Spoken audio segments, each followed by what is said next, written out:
이렇게 오시는 길이 빗길이라 불편하셨을 텐데도 이렇게 기쁜 마음으로 예배 자리로 나오신 여러분 한 분 한 분을 깊이 축복드립니다. 우리 서로 앞뒤로 좌우로 이렇게 인사 나누겠습니다. 축복합니다.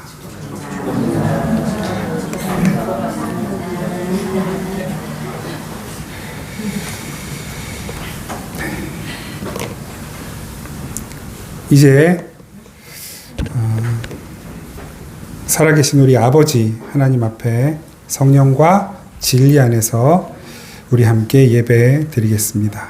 다 함께 묵도하시겠습니다.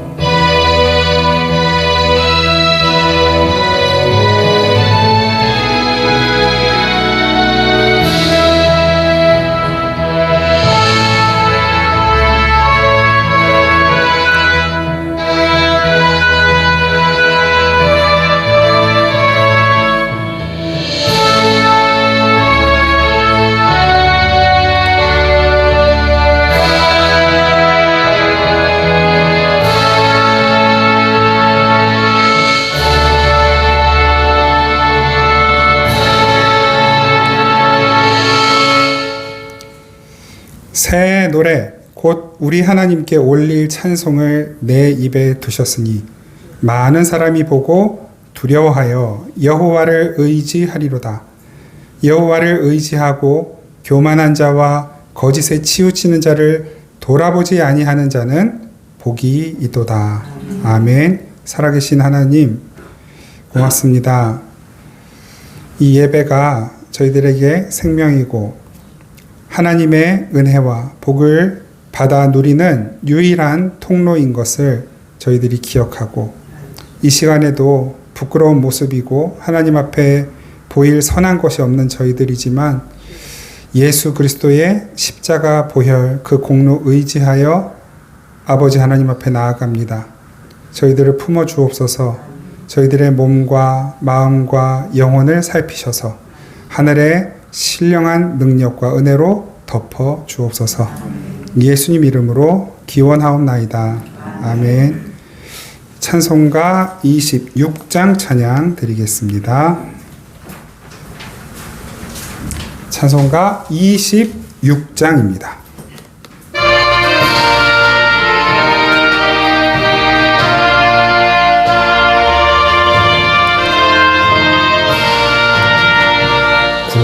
구세주를 아는 이들 찬송하고 찬송하세. 마음과 뜻과 힘 다하여 경배드리세. 주를 알지 못한 이들 주가 친히 인도하사 그의 피로 구속하니 찬송 부르세. 약한 사람 도움 받아 시험 중에 참게 되니 모든 죄를 이길 힘은 믿음뿐이라. 진리 되신 우리 주는 영원토록 변함없네. 성도들아 주를 믿어 길이 섬기세.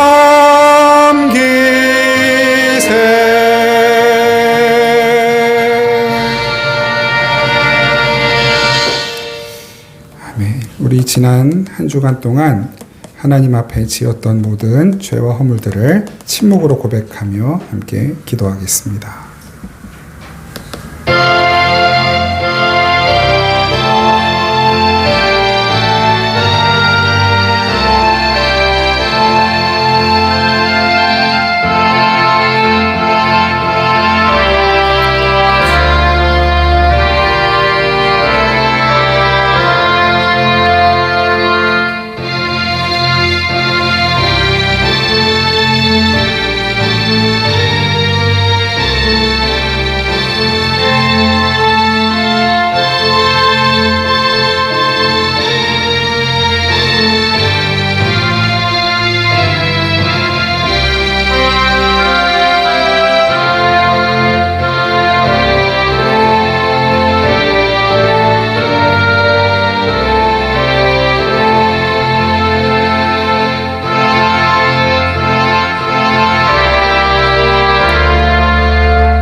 진실한 회개 자리에 있는 이들의 죄를 하나님은 깨끗이 씻으시고 말씀으로 힘을 주십니다.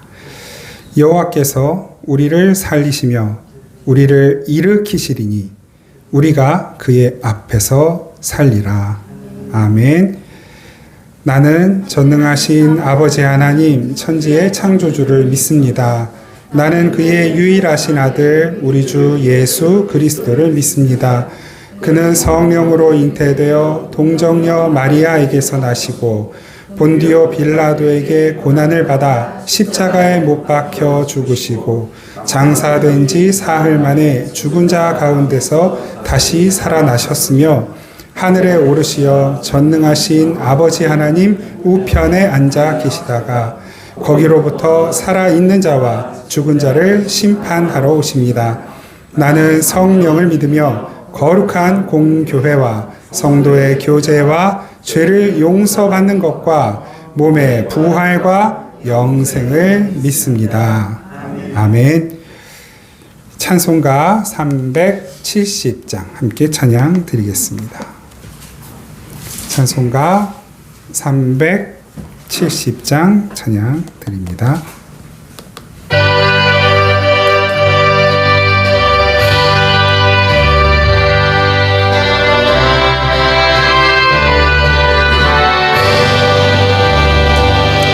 주 안에 있는 나에게 딴 근심이 있으랴 십자가 밑에 나가 내 짐을 풀었네. 주님을 찬송하면서 할렐루야 할렐루야 내 앞길 멀고 험해도 나 주님만 따라가니 그 두려움이 변하여 내 기도 되었고 전날의 한숨 변하여 내 노래 되었네. 주님을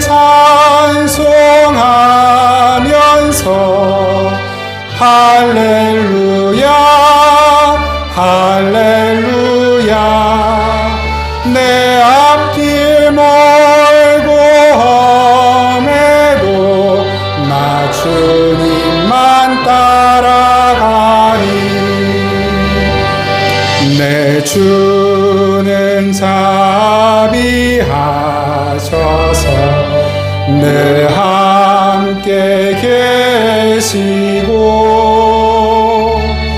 내 궁핍함을 아시고 늘 채워주시네.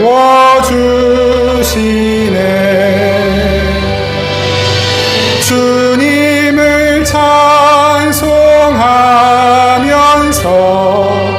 할렐루야 할렐루야 내 앞길 멀고 험해도 나 주님만 따라가니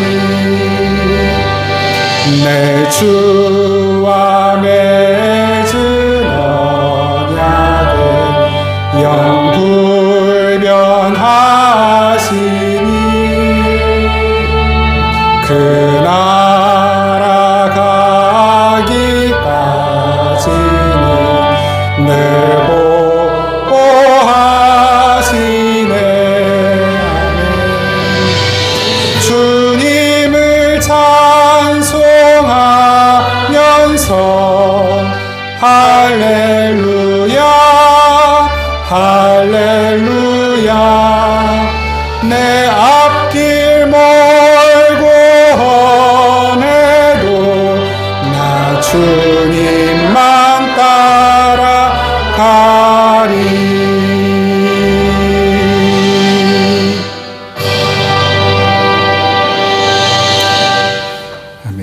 기도드리겠습니다. 살아계신 하나님, 사랑하는 아버지, 존귀하신 여호와, 가장 높으신 왕이시며 통치자이신 우리 하나님, 저희들을 그 하나님의 자녀 삼아주신 은혜, 우리가 살면서 누리고 받은 어떤 혜택 또는 행운 또는 기쁨, 즐거움, 또 성취, 그 어떤 것과도 비교할 수 없는 가장 큰 은혜이고 복입니다. 하나님의 자녀로 살아가는 저희들, 하나님의 자녀의 신분다운 삶, 하나님의 자녀로서 아버지 하나님의 영광을 나타내고 아버지 하나님의 성품을 드러내는 삶을 살아야 마땅하지만 그러지 못했음을 주님 앞에 다시 한번 고백합니다. 긍휼을 베풀어 주시고 아버지 하나님께서 저희들을 지금도 깎고 다듬고 아름답게 빚어가시는 과정에 있음을 기억하게 하옵소서. 그 주님의 손길을 뿌리치고 거부하는 저희들이 아니라 그 손길을 따뜻하게 느끼고 그 손길에 우리의 온 삶을 맡겨드림으로 말미암아 주님이 만드시는 가장 아름다운 작품이 아버지 연약하고 보잘것없는 저희들의 삶을 통해 완성되는 것을 보게 하여 주옵소서. 주님, 간절히 간구하고 기도합니다. 이 온 나라가 오래된 비로, 많은 비로 큰 시름 가운데 있습니다. 많은 생명을 또 잃었습니다. 하나님께서 왜 이런 일을, 이 아픔을, 어려움을 우리나라를 비롯한 전 세계에 허락하시고 허용하시는지 주님, 저희들은 알다가도 모르겠습니다. 이것이 시험거리가 될 때가 있고 하나님을 향한 원망과 불평으로 이어질 때가 있습니다. 그러나 우리의 마음속 깊은 곳에서 고백합니다. 하나님, 이 모든 것은 주님께서 하시려는 그 어떤 일을 완성해 가시는 과정 가운데 있다는 사실을 기억하고 지금의 이 아픔과 고통 가운데서도 하나님을 바라보며 하나님의 은혜를 구하오니 주여, 이 나라의, 이 온 세계의 모든 이들 가운데 특별히 아픔을 겪고 있고 사랑하는 이를 잃었고 전쟁 가운데 또 굶주림으로 지독한 환경 변화로 인해 고통당하는 많은 이들을 주님 긍휼히 여겨주시고 부디 그들을 그 아픔과 슬픔으로부터 건져 주옵소서. 주님, 언제 이보다 더 큰 아픔과 어려움이 이 땅 가운데 세계에 찾아올지 알지 못하고 예측할 수 없는 저희들, 더욱 주님 신뢰하고 의지하고 하나님 나라를 소망하는 믿음으로 이 순간들을 잘 이겨내고 지혜롭게 감당하며 우리에게 허락된 삶을 믿음으로 성실하게 잘 살아낼 수 있도록 은혜 베풀어 주옵소서. 그래서 저희들의 삶이, 믿는 자들의 삶이 이 세상 사람들로 하여금 유일한 소망이 하나님 밖에는 없구나, 하나님 나라로 가는 것이 우리 모든 인류가 얻을 수 있는, 또 해결할 수 있는 이 모든 문제를 해결하는 유일한 해답이구나 라는 것을 깨닫도록 주님, 부디 저희들의 이 작은 삶을 사용하여 주시고 주님의 뜻을, 영광을 저희들의 삶을 통해 나타내 주옵소서. 하나님, 우리 사랑하는 가족들을 축복하며 기도합니다. 먼 곳에 있는 부모, 형제들, 또 가까이 있는 우리의 부모, 형제, 자녀들, 아버지, 우리가 기도하고 우리가 섬기고 또 우리가 지지해 주는 것, 그 이상의 힘과 노력과 또 그 이상의 에너지가 필요합니다. 그러나 저희들은 감당할 수도 또 충분한 지원이나 지지를 해줄 수도 없는 연약한 이들일 뿐입니다. 주님께서 다스려 주시고 주님께서 어루만져 주시고 주님께서 고쳐 주시고 주님께서 살려 주시고 주님께서 강건케 하시고 주님께서 지혜를 주시고 주님께서 그 모든 삶의 자리를 보호하시고 인도하시고 지켜 주옵소서. 하나님의 공급하심으로 그들을 채우시옵소서. 하나님의 손길로 그들의 삶이 더욱 복되고 풍성하고 아름답고 성공하는, 승리하는, 주 안에서 성공하는 복된 인생이 되도록 주님이 친히 다스려 주옵소서. 하나님, 오늘도 주님 말씀의 자리로 나아갑니다. 하나님, 이 말씀이 우리의 생명인 것을 고백합니다. 아버지, 단지 소리나 사상이나 가르침이 아닌 이것이 우리의 에너지요 생명줄이 되어서 우리가 이 세상을 살아가기에 가장 필요한 능력과 지혜를 성령께서 가르쳐 주시는 대로 저희들이 잘 이해하고 받아들이고 또한 그 가르치심을 따라 순종하는 삶을 살아가게 하옵소서. 주님, 모두의 삶이 어렵지만 그 어려운 가운데 하나님을 신뢰하고 경외하고 베푸신 은혜를 감사함으로 주님께 예물 드리는 그 모든 손길들, 그 손을 주님께서 더욱 강하게 붙들어 주시고 드릴 것이 없어 그 마음으로만 드리는 그 심령을 위로하여 주시고 주님, 더욱 풍성한 것으로 그들의 삶을 채워주셔서 아버지, 기꺼이 또 기쁘게 나누고 베풀고 주어도 모자람이 없는, 오히려 넘치는 하늘의 비밀을 경험하고 누리는 귀하고 복된 삶이 될 수 있도록 은혜 베풀어 주옵소서. 오늘 예배 끝까지 성령께서 함께 하실 것을 믿고 감사드리며 우리를 사랑하시는 예수 그리스도 이름으로 기도드립니다. 아멘. 하나님 말씀 요한계시록 18장 20절에서 24절 말씀입니다. 요한계시록 18장 20절에서 24절 말씀 우리 한 목소리로 함께 받들어 읽겠습니다. 시작. 하늘과 성도들과 사도들과 선지자들아 그로 말미암아 즐거워하라. 하나님이 너희를 위하여 그에게 심판을 행하셨음이라 하더라. 이에 한 힘센 천사가 큰 맷돌 같은 돌을 들어 바다에 던져 이르되 큰 성 바벨론이 이같이 비참하게 던져져 결코 다시 보이지 아니하리로다.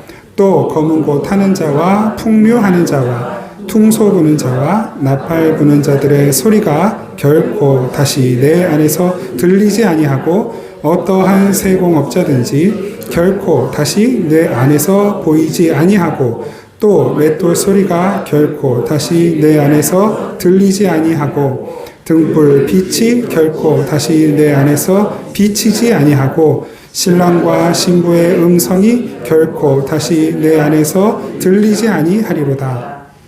상인들은 땅의 왕족들이라. 내 복술로 말미암아 만국이 미혹되었도다. 선지자들과 성도들과 및 땅 위에서 죽임을 당한 모든 자의 피가 그 성 중에서 발견되었느니라 하더라. 아멘. 예, 이제 우리가 18장의 마지막 부분을 또 살펴보는데요. 이 중간은 어디 갔냐? 또 이런 분들이 계실지 모르겠습니다. 지난주 우리가 이제 8절 말씀까지 봤잖아요. 그리고 이제 9절에서 19절까지는 어디 갔냐라고 생각하실 수 있는데 사실은 오늘 9절부터 24절까지 말씀이 본문이에요. 그런데 너무 길면 또 우리가 성경 막 이렇게 읽다가 잘 수가 있잖아요. 그래서 중간에 과감하게 여러분 각자 여러분 성경 읽으실 것을 제가 믿고 뒷부분 5절만 본문으로 선택을 했습니다. 오늘 이 앞에 부분도 중간중간 같이 살펴볼 겁니다. 다시 또 높아심에 반복해서 말씀드리지만 이 계시록 말씀은 우리의 어떤 이 세상은 다 쓸데없고 허무한 거다. 세상엔 다 이게 뭐 염증거리들 뿐이고 바라볼 거 없다. 세상을 등지고 그냥 우리 하나님 나라만 바라보고 그렇게 살자라고 단순히 말하는 그 수준의 메시지가 아니라는 것을 누차 강조해서 말씀드립니다. 요한계시록은 허무주의, 염세주의 혹은 뭐 종말론을 더 부추기고 조장하는 말씀이 아니고 오히려 이 시대를, 이 세상을 올바르게 살아가도록 우리를 가르치는 완전한 진리의 그 길, 올바른 길 있잖아요. 올바른 길. 그 올바른 길을 제시하고 가르치셔서 우리로 하여금 더 확신 있게 믿음을 가지고 흔들리지 않고 불안하고 두려움은 떨쳐버리고 믿음과 확신과 하나님께서 주시는 격려와 위로 안에서 이 세상을 잘 살아가라고 힘주시는, 격려하시는 하나님의 편지라고 하는 것을 기억하셔야만 합니다. 우리가 자녀들을 양육할 때도 그렇잖아요. 정말 자녀들이 잘 되기를 바라면 이렇게 가끔씩 조금 자녀들의 마음에 상처가 되는 줄 알면서도 좀 강한 어조로 이야기를 할 때가 있단 말이에요. 너 지금 이렇게 너 해야 하는 공부는 안 하고 너 하고 싶은 것만 하면 살면 나중에 진짜 너 하기 싫은 것만 어쩔 수 없이 하면서 사는 삶이 된다.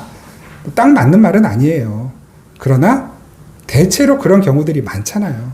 그러니까 그게 진리이기 때문에 말한다기보다는 사랑하는 마음, 또 안타까운 마음이 있으면 자녀들을 그렇게 해서라도 계속 올바르게 이끌고 지도하려고 한단 말이에요. 숙제 안 하면 그래 하든 말든 뭐 네 인생이지 내 인생이냐? 부모님 그런 부모님도 잘 없단 말이에요. 숙제 했는지 안 했는지 체크하고 너 왜 숙제 안 했냐? 왜 밥을 자꾸 안 먹냐? 왜 이렇게 늦게 일어나고 뭐 그러니까 말하다 보니까 뭐 저희 집안 이야기 같지만 우리만 그래요? 여러분 안 그러셨어요? 아닌 척하지 마시고 다 우리 그렇게 자랐잖아요.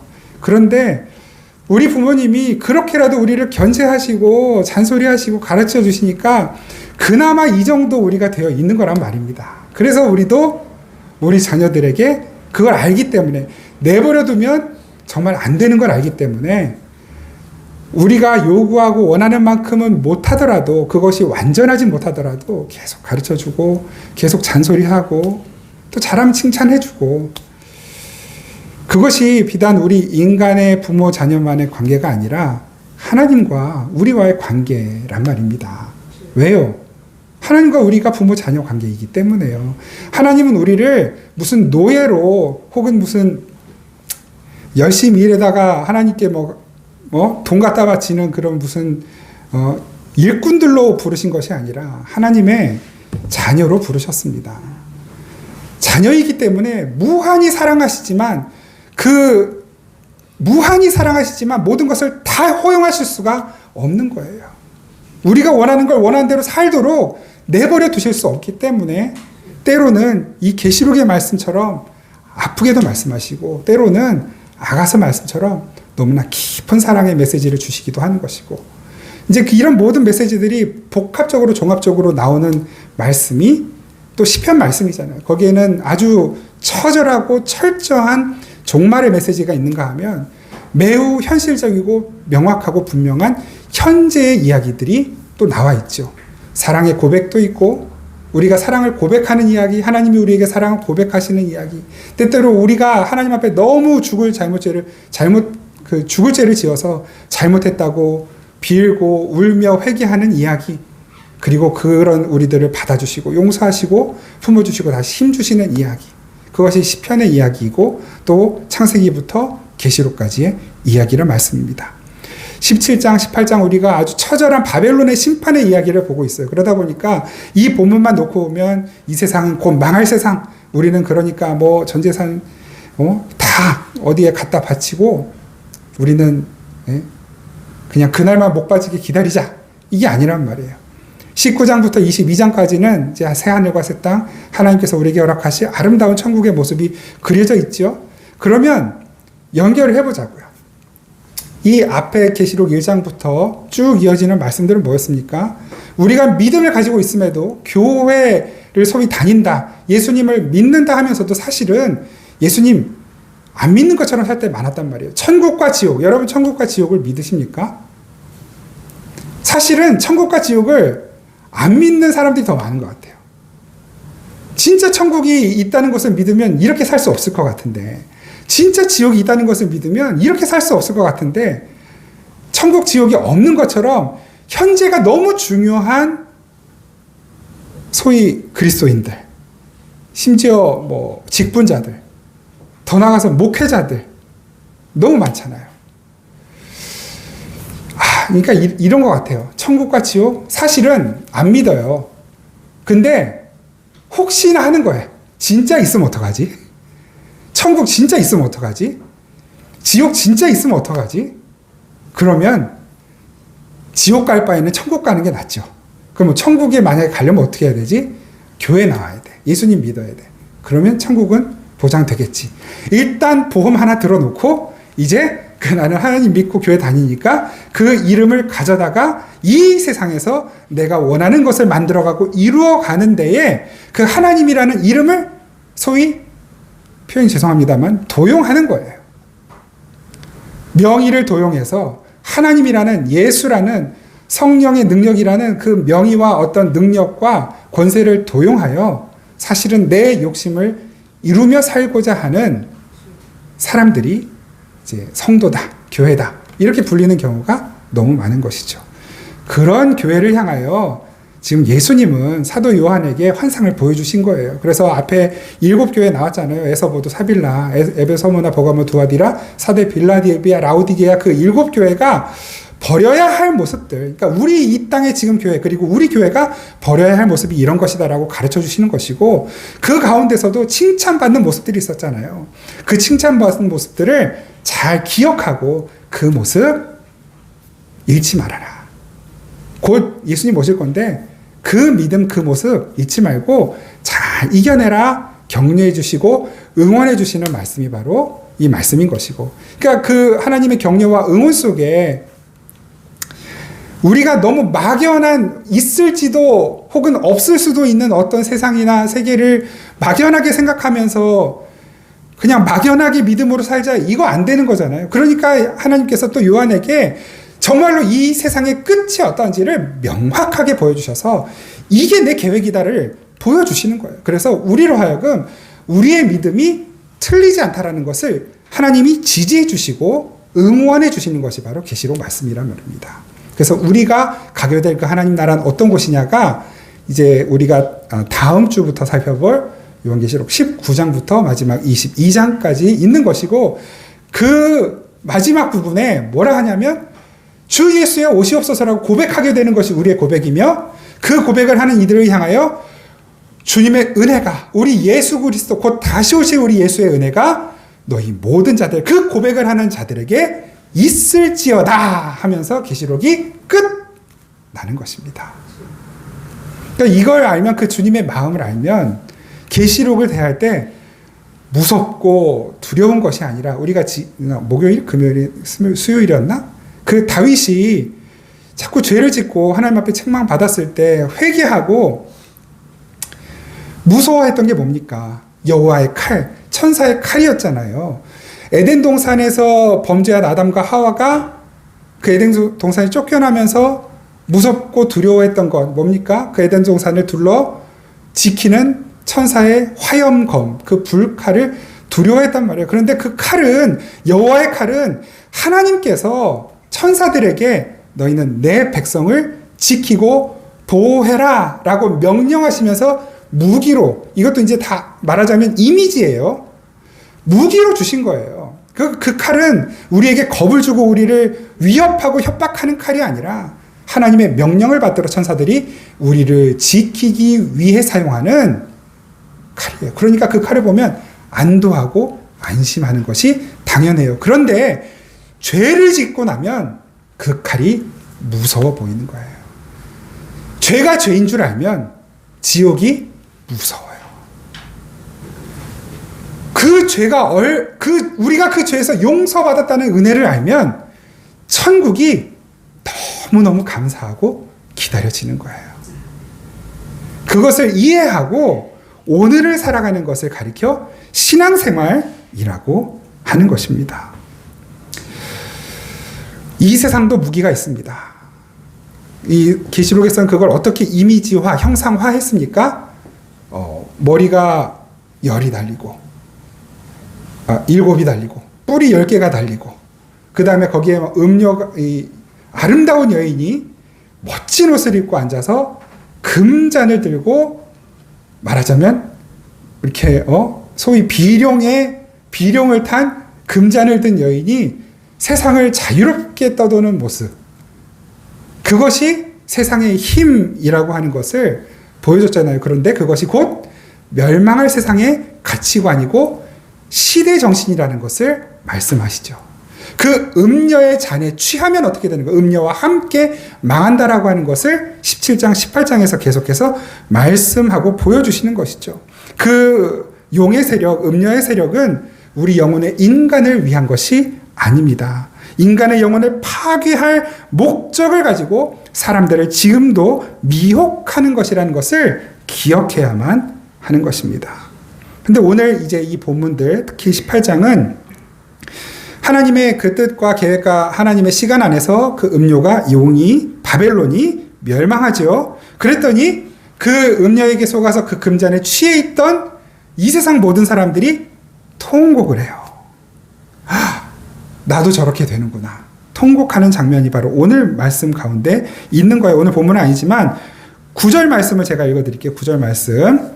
그와 함께 음행하고 사치하던 땅의 왕들이 그가 불타는 연기를 보고 위하여 울고 가슴을 치며 10절 말씀 같이 한번 읽어볼까요? 계시록 18장 10절 시작. 그의 고통을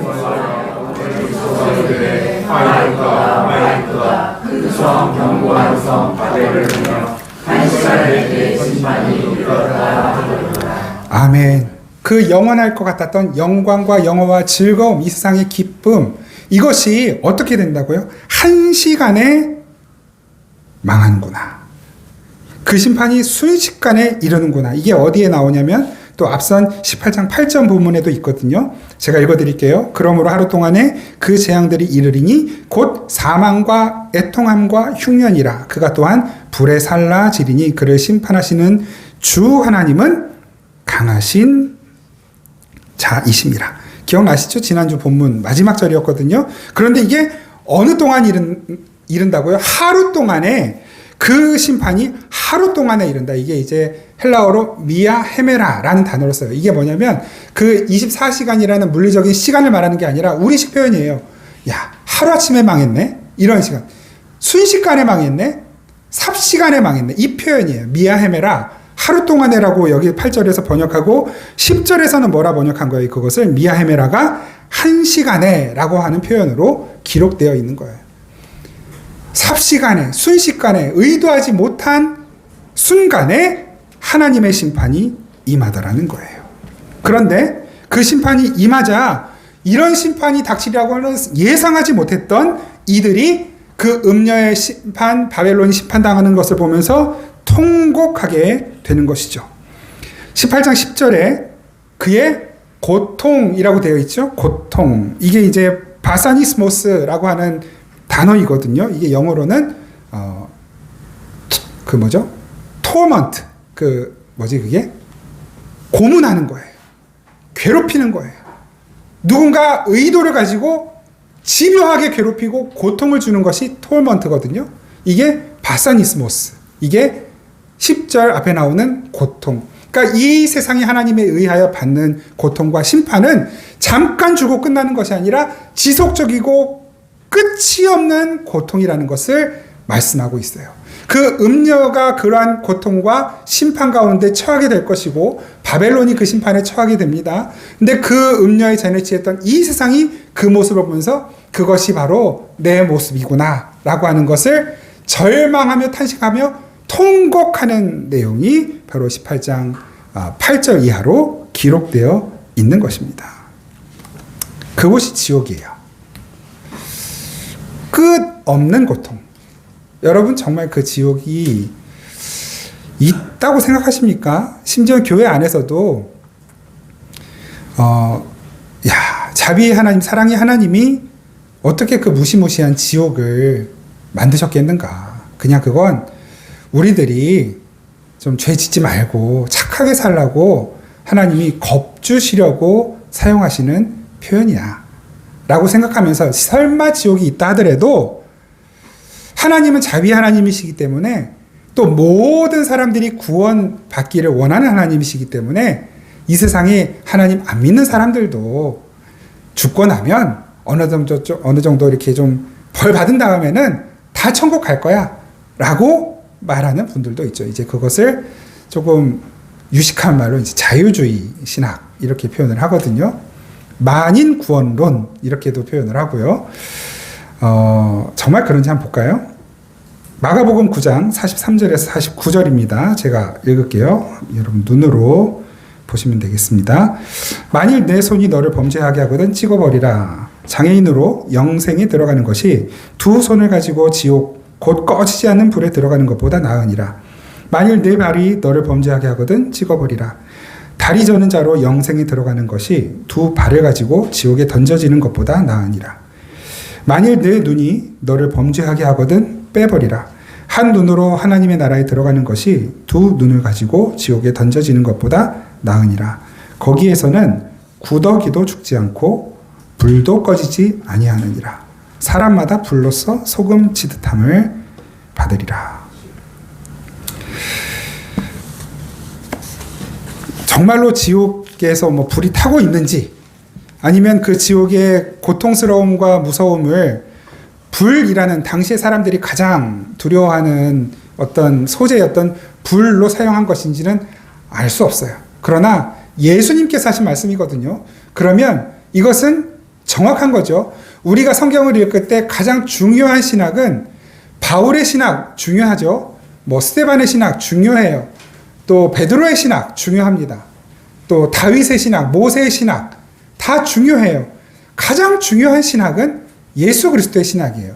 예수님께서 본인의 육성으로, 본인의 입술로 어떤 말씀을 전하셨는가, 그것이 가장 중요한 핵심이 되어야 하고, 그 다른 것들은 예수님의 가르치심과 예수님의 말씀을 지지하고 지원하는 선에서 이해해야만 우리가 예수님의 뜻, 성령의 뜻을 예측하거나 앞서가거나 우리식으로 이렇게 마음대로 재단해서 재조합하거나 이런 실수를 범하지 않게 됩니다. 정확한 것은 예수님께서 하신 바로 이 말씀. 지옥은 불이 타고 있어요.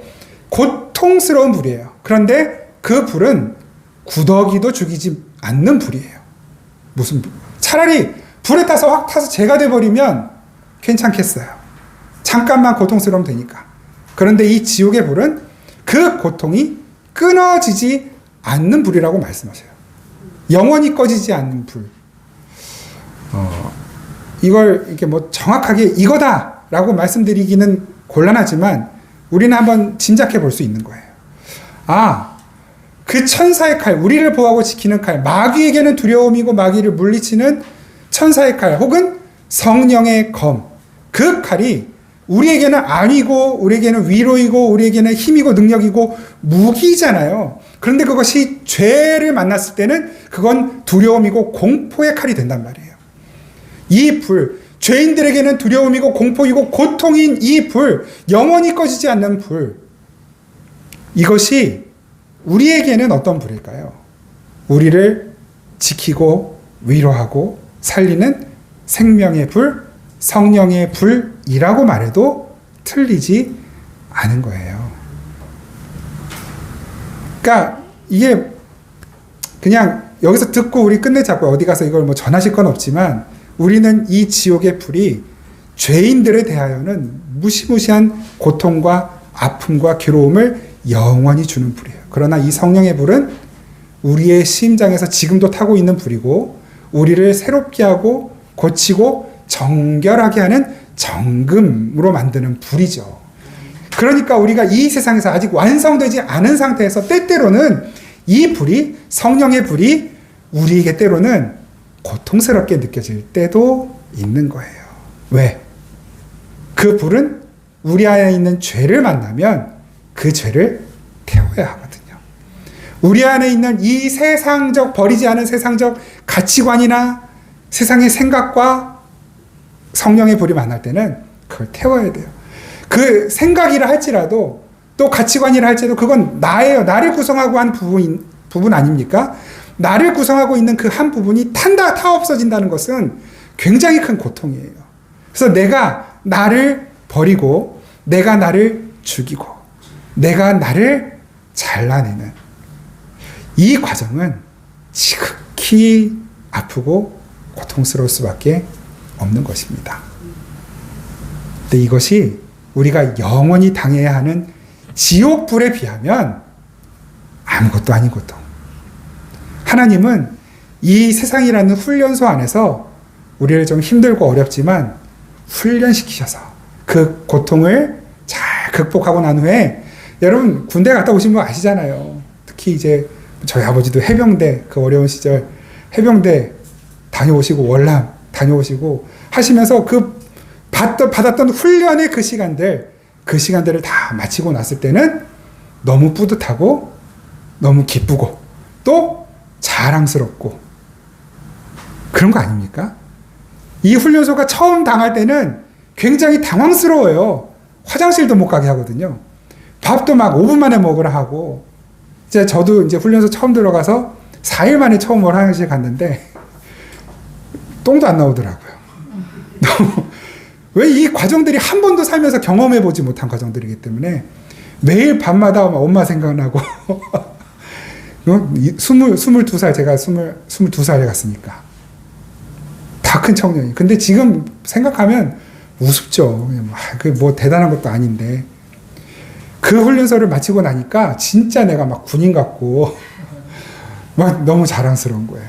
사실 다지고 보면 커서 보니까 다 그냥 군인 애들인데 그 훈련소의 과정이 사실은 지금 저와 여러분들이 살아가고 있는 이 세상이라고 하는 과정인 것입니다. 그걸 이해하면 세상에 벌벌 떨 필요도, 세상에 집착할 필요도, 세상에 그렇게 쩔쩔 맬 필요도 없다는 것을 알게 되고, 오히려 이 세상을 통제하고 다스리시는 그 훈련소에서 조교가 무섭고 교관이 무섭지만 그 훈련소를 총괄하는 훈련소가 속해 있는 사단의 사단장이 대빵 아닙니까? 이 세상의 왕이 누구인가요? 이 세상의 왕은 대통령도 아니고 대기업의 회장들도 아니고, 예? 어느 누구도 아닌 이 세상을 창조하신 하나님, 우리 아버지가, 여러분들의 아버지가 이 세상이라는 훈련소의 최고 권위자이시고 대장이시고 통제자이시고 주관자이시고 왕이시란 말입니다. 그분이 저와 여러분들을 지금의 이 현실 속에 살도록 허용하신 거예요.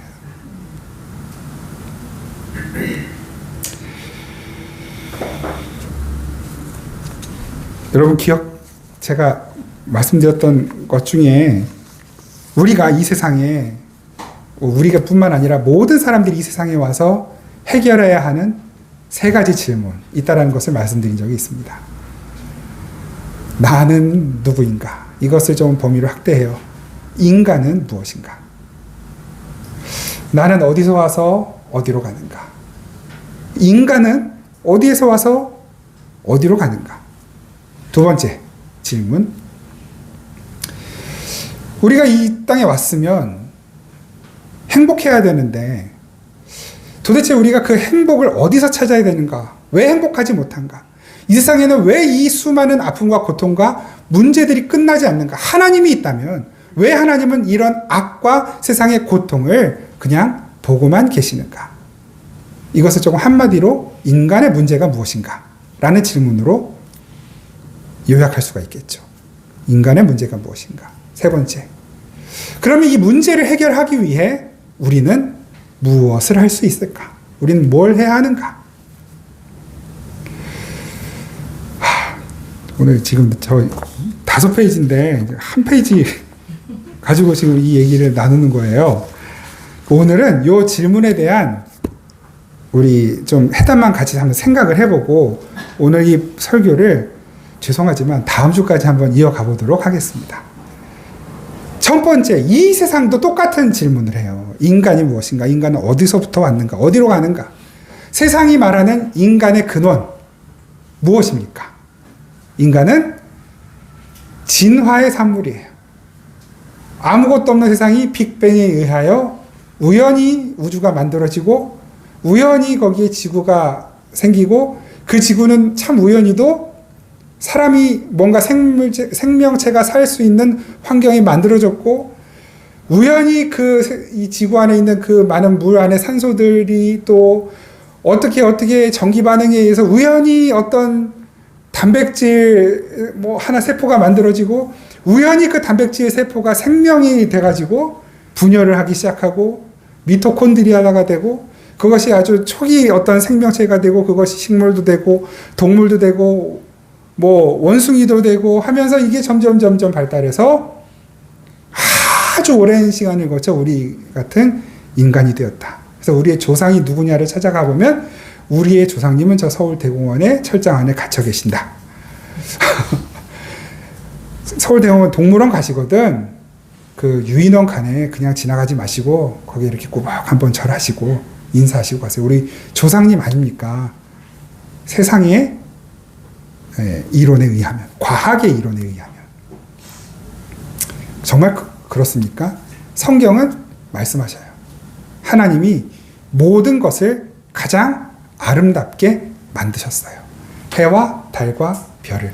물론 그 만드시는 과정, 만드신 어떤 시간, 이것에 대해서는 우리가 잘 정확하게 이거는 어떤 사람은 젊은 지구로 해가지고 우리 지구가 만들어진 지 6,000년밖에 안 됐다 이렇게 말하는 분도 있지만 사실 그건 말이 안 되는 이야기라고 이제 신학적으로도 그렇게 지금은 결론이 나 있고, 하나님께서 그러니까 우리의 시간 개념과 다른 시간 개념 안에서 우리가 알 수 있는 이 성경을 통해 알 수 있는 정보 그 이상의 신비와 능력으로 이 세상을 가장 조화롭게 아름답게 만드셨어요.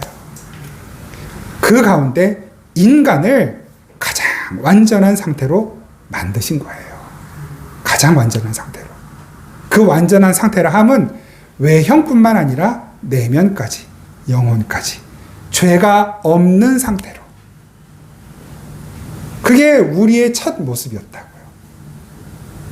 그런데 이게 어디서부터 왔는가예요. 그럼 우리는 어디로 가야 돼요? 그 모습을 가지고 있었다면 영원히 우리 하나님과, 에덴 동산이 어떤 곳이에요? 그냥 우리가 생각하는 상상하는 아름다운 곳이 아니라 하나님과 함께 거하는 곳이 에덴 동산이거든요. 그런데 그냥 그렇게 영원히 살면 되는 것인데 우리 가운데 그 인간 안에, 아담과 하와 안에 죄가 들어왔어요.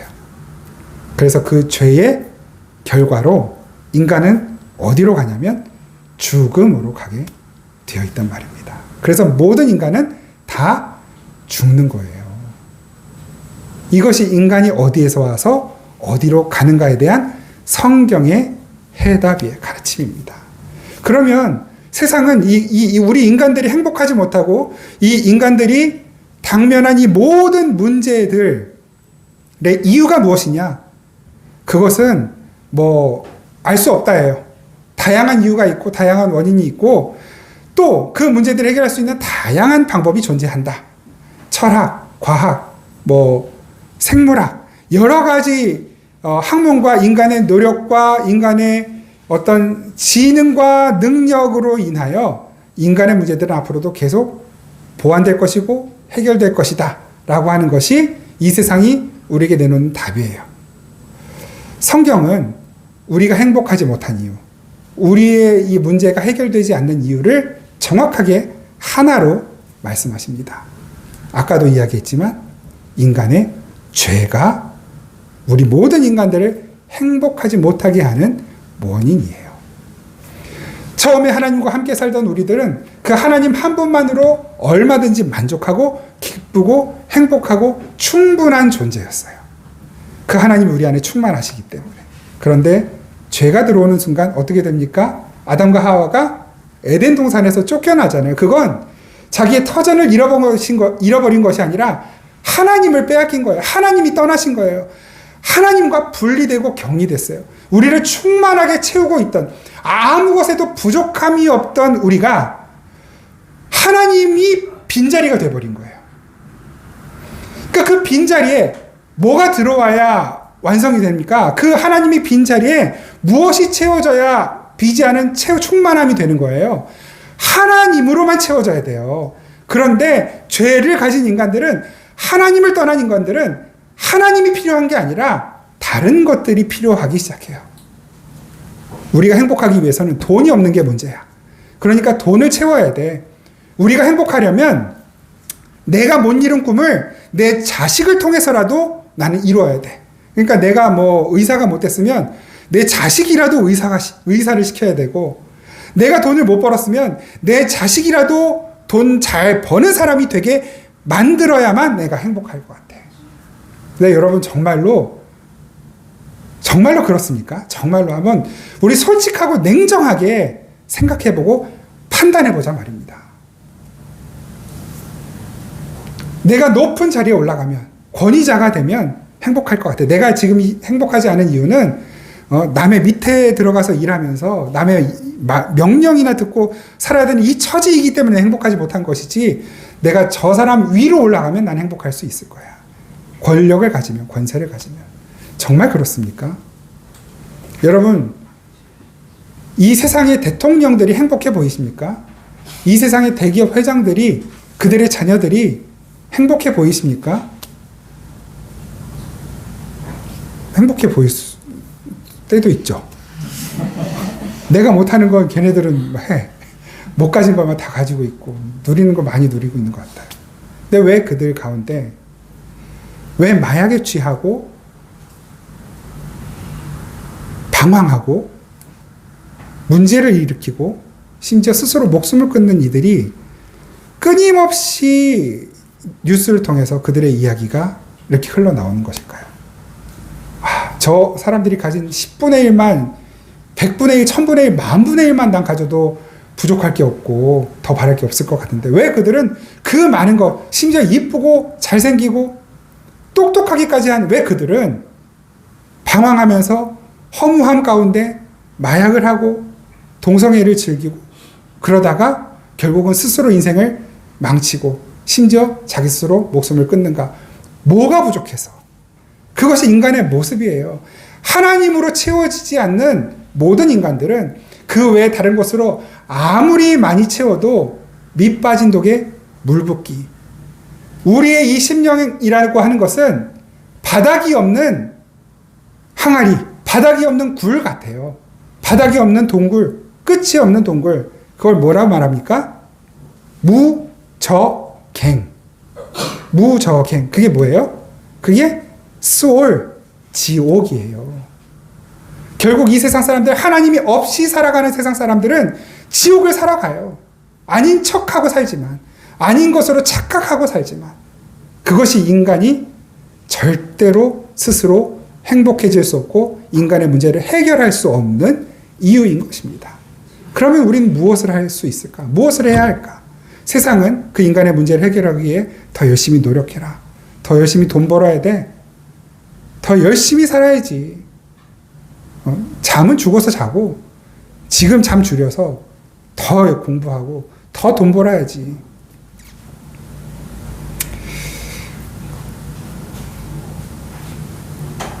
말씀드리지만 그것이 우리의 인간의 문제를 해결해 주지 못한다는 것을 우리가 이미 확인을 했어요. 성경은 무엇을 해야 한다고 말씀하실까요? 이 계시록 말씀을 통해서 우리가 수차례 확인했지만 예수님 잘 믿는 것, 예수 그리스도께로 돌아오는 것, 하나님의 말씀 안에 사는 것, 예배를 회복하는 것, 말씀과 기도로 거룩하여지는 것, 이것 외에는 우리 인간이 가지고 있는 문제를 해결할 수 있는 방법이 없는 것입니다. 그렇지 않으면 그 우리 인간의 우리의 마음의 심령의 우리의 삶의 빈 자리를 하나님이 아닌 다른 것으로 채우려고 애쓰고 몸부림치던 자들은 이 18장 계시록 18장 말씀과 같이 그 음녀와 바벨론이 망할 때 그 자리에서 함께 통곡하게 되는 것입니다.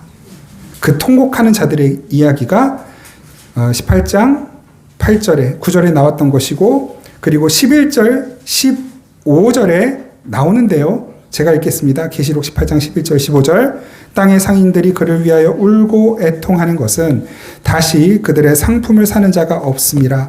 바벨론으로 말미암아 치부한 이 상품의 상인들이 그의 고통을 무서워하여 멀리 서서 울고 애통하며.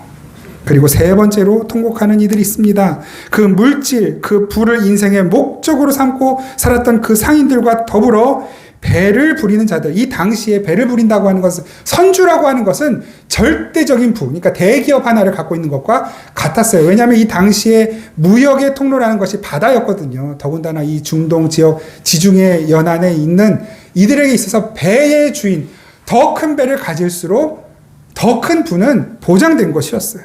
그런데 그들이 통곡하는 자들이 되는 거예요.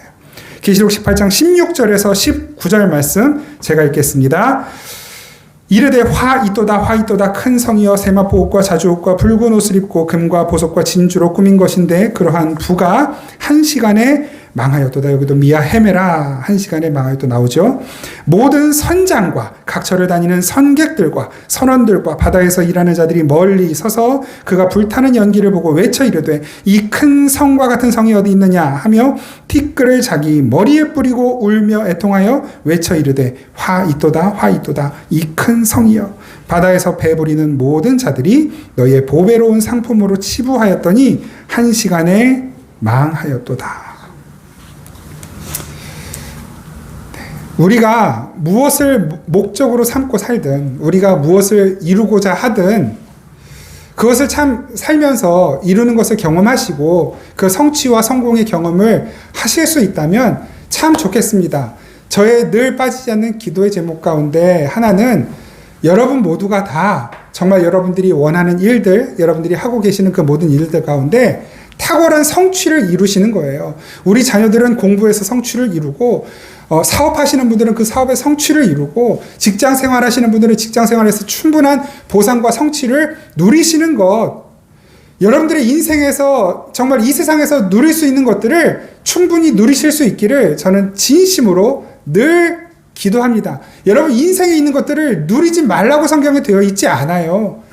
얼마든지 누리셔도 돼요. 그런데 그것이 목적이 되는 순간, 우리가 살아갈 이유와 목적이 되는 순간, 하나님은 하나님의 자녀들이 맞다면 그 하나님의 자녀들의 잘못된 목적에 대하여서는 단호하게 끊어버리실 거예요.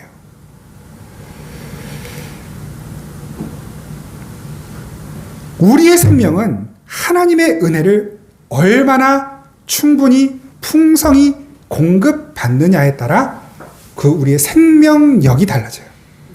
하나님의 은혜 공급하심보다도, 그 하나님의 은혜가 임하는 예배의 자리보다도 이 세상의 즐거움이나 이 세상의 복락의 자리를 더 열심히 쫓아가는 이들이 있다면 하나님이 그냥 그것을 그냥 보고만 계시지 않는단 말이에요. 적어도 그 사람이 하나님의 자녀가 맞다면. 저와 여러분들에게 이 세상에서의 생존은 정말 중요해요. 그래서 잘 살아보려고 돈도 벌고, 심지어 이제 뭐 은행에서 대출도 받아서 여러 가지 일도 하고 사업도 해요. 너무나 소중하고 중요한 일입니다. 그런데 주와 객이 바뀌어서는 안 돼요. 우리의 공급원은 은행이 카드회사가 아니에요.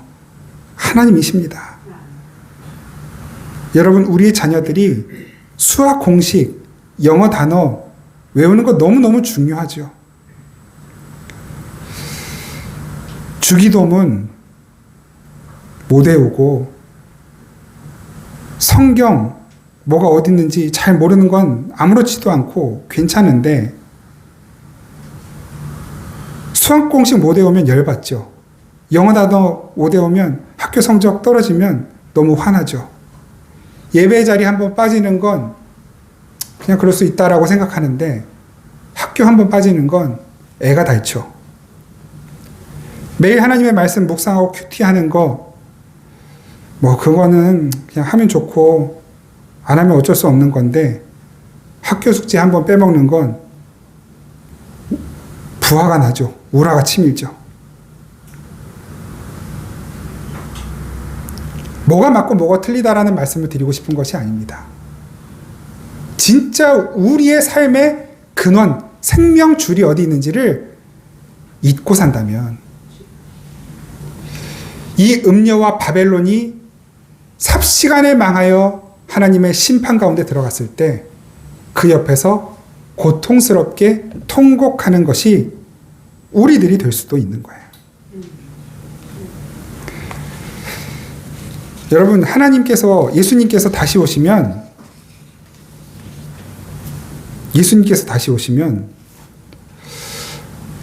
어디에서부터 심판을 하실까요? 예수님께서 다시 오시면 어디에서부터 심판을 하실까요? 이 말씀만 읽고 우리 한번 오늘 말씀 정리하고 찬양하면 좋겠습니다. 베드로전서 4장 17절 말씀입니다. 베드로전서 4장 17절 같이 한번 읽겠습니다. 시작. 하나님의 집에서 심판을 시작할 때가 되었나니 만일 우리에게 먼저 하면 하나님의 복음을 순종하지 아니하는 자들의 그 마지막은 어떠하며. 아멘. 에스겔서에도 동일한 말씀이 있었죠.